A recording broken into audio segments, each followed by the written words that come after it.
The fox had a narrow face, wet fur, and tired eyes. For most of the rescue, she stayed quiet, holding herself above the water the best she could. Before anyone arrived, she had already spent hours trapped inside a flooded construction site. Pieces of wood and broken material floated around her. The current kept moving beneath everything. There was nowhere steady to stand. When Taz from Ty's rescue and friends reached the site, she understood quickly that this would take time. The water was deep beneath the debris, and the fox was frightened and exhausted.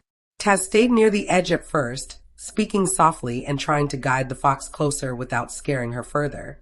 The fox stayed alert the entire time. Even tired, she watched every movement carefully. Taz, meanwhile, stayed patient. Calm voice, slow movements, waiting between attempts. Eventually, there were no easy options left. The fox was losing strength.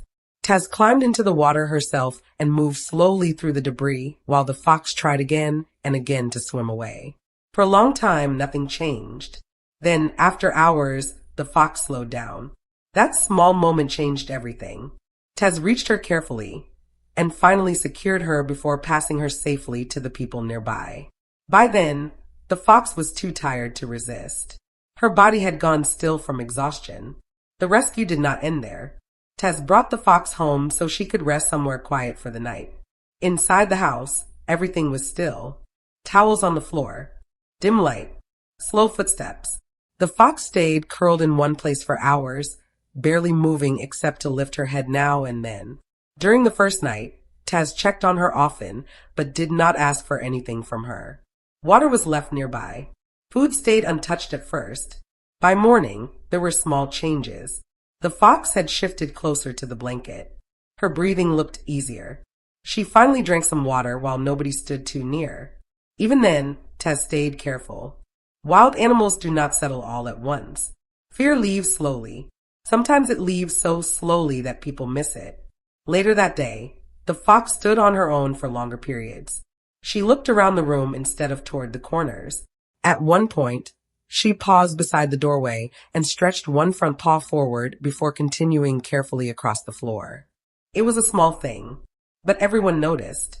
Over the next hours, her strength continued to return. The tension in her body softened little by little. She rested, ate, slept again.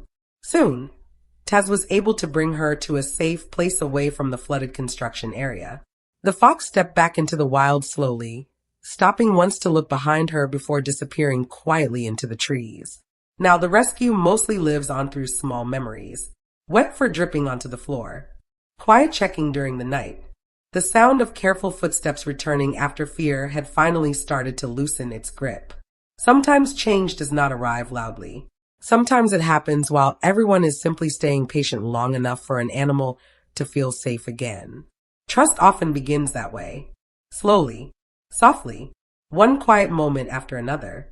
If this small story stayed with you, please like, share, and subscribe so more people can find these quiet rescues and the people who keep showing up for them.